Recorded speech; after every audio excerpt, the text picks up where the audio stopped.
The Spice Mask Corporation, which is the entity that is tasked with the responsibility of putting on Spice Mask Grenada Carnival for 2022, released a plan today for the massive summer festival. And what I propose to do is to share with you some ideas, some initiatives. And just to set the tapestry going forward. We are still in the pandemic. We still wear masks, sanitize, and so on and so forth. Kevin Jacob, who is the CEO of Spice Mask Corporation, spoke briefly and gave these remarks. On behalf of the Board of Directors and staff of Spice Mask Corporation, I sincerely acknowledge your presence and welcome you to our media launch of Spice Mask 2022. We know that since the announcement that Spice Mask will happen in 2022, you have been waiting in high anticipation for details on how the activities for Spice Mask will be executed. We worked long hours and very hard to bring Spice Mask back to you. And today, we are happy and excited to share our plans with you. So, the wait is over, and you are in the right place to hear all about Spice Mask firsthand. Ladies and gentlemen, carnival practitioners, artists, masqueraders, steel band players, and supporters of Spice Mask, thank you for your time and welcome to the media launch of Spice Mask 2022. But the most anticipated part of this release today was that of the chairman, Ambassador Ali Gill, as he laid out the plan for a COVID-19 style kind of carnival. So carnival, what we are saying, all of our shows to be held with a mixture of pay-per-view and in-person attendance. Calypso tents, semi-finals for competitions, finals for competitions. Pay-per-view, and what this allows us to do, the pandemic has taught us certain lessons, you know. We've had pay-per-view events years ago in Spice Mask. I don't know if it had tailed off a bit and so on. But the technology has improved, and we are now using a strong, in every facet of life, now with Zoom meetings and so on. We believe we can rely on the technology. So for the very first time, pandemic or no pandemic, all our Calypso tents will be streamed live, and you can access it in the diaspora and so on. And that, I hope, will be with us forever, pandemic or no pandemic.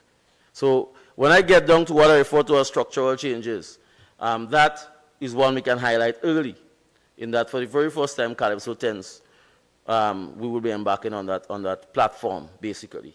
Semi-finals, competitions, finals for competitions, mixture of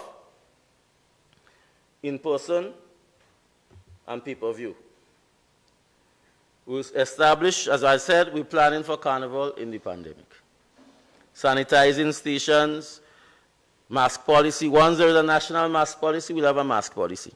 I mean, we are aware that other countries, the countries and so on, already start weighing on these issues, adopting no mask policy, and so on. We are aware and we will remain on the cutting edge of that. Don't worry. In other words, but we must take the cue from the national policy.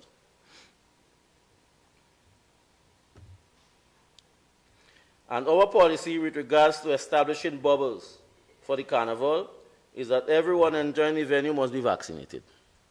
Not just patrons. The sound system people, the production people, the vendors, the competitors, the judges, the police officers. That is what we are asking. You have your vaccination card? Bingo, you're in the show. Based on Plan A, as was outlined by the chairman, there will be certain restrictions placed on mass, events, and other aspects of the carnival. Yes, we know the reality. Because we are doing other things and we are experiencing difficulties in terms of getting traditional mass players and so on to, with a shot and a VECO and so on to vaccinate. So we are aware of it because we are doing other things. GTA, we're doing a nice mini carnival for cricket so the world could see us. So we're in the process of working with the VECO and the shotney and so on and so forth, and we know the challenges. But we believe that the national policy of vaccination, at the end of the day, holds true for all of us with regards to our activities. Plan B, however, pending that it doesn't get worse from here, we'll see a total lifting of all protocols for all events. In a way, a normal style carnival. We're planning for carnival in the pandemic, as I've said throughout my presentation. But we're ready for plan B. In other words, we continue to monitor. What is plan B, you may ask? We're ready for plan B. We continue to monitor the COVID situation with the Ministry of Health. And if the situation continues to improve and there is no real risk or threat from a COVID surge, we will go back to Cabinet and seek permission to remove all the restrictions. Now, many from around the world is highly anticipating this massive summer festival in Grenada. And based on the trajectory from all the source market, where we're seeing a major decline in COVID-19 numbers, we might see a resort to plan B, which is a normal style carnival. Only time will tell. Right along live, I mean, yeah, it's the real deal.